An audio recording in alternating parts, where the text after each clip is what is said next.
Hey, howdy, hey, and welcome back to talking about the Aedra, or the gods of the Elder Scrolls. And as I've said the last couple of days, we are going to be talking about Stendarr, the god of mercy, charity, well-earned luck, and justice. So the way that Stendarr became part of the 8 or 9 divines is a lot more interesting to me than some of the other stories. So this may be a little bit longer because I want to actually be able to explain this properly. So back in Pride Month, I believe was the last day where I was talking about Pelimal Whitestrake. I had talked about the Aelids and their slaves back in the first area, the Nedic people, and the rebellion that ended up coming because of that.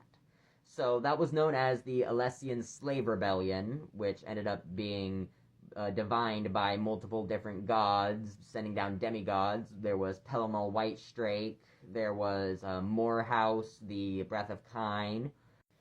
But throughout that slave rebellion and afterwards, they, of course, had other help from some of the Aelids or other elven races. So when their rebellion was finally finished and the Aelids were no longer in power, Alessia needed to try to find a way to balance out the gods and pantheons of the different people who helped her, because it wasn't just the Needs, there was Nords helping them, there was Aelids helping them, there was Bosmer helping them, there were all kinds of people and races helping them. So, while the Needs were slaves, they worshipped the Aelid gods, which were basically the same as the Altmer gods.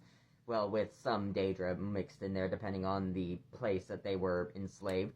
But when they ended up getting help from the Nords, they couldn't just have all Aelid gods or all Nordic gods. So Alessia came together with people from every group and tried to stitch together the pantheons into what we now know as the 8 or 9 divines.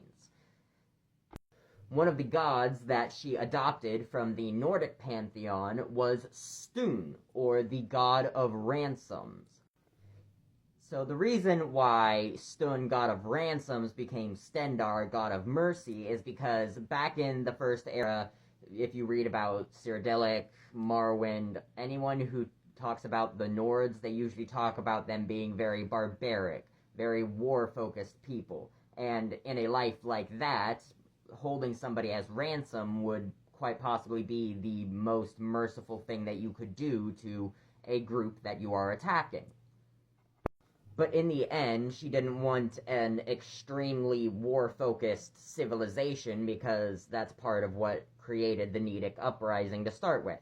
So she ended up adjusting Stun just a bit and turning him into Stendarr, or as the Khajiit call him, Srendar.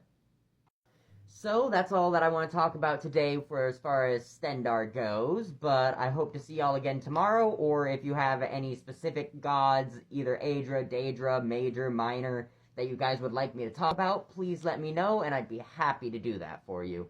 I'll see y'all tomorrow, and thanks for watching.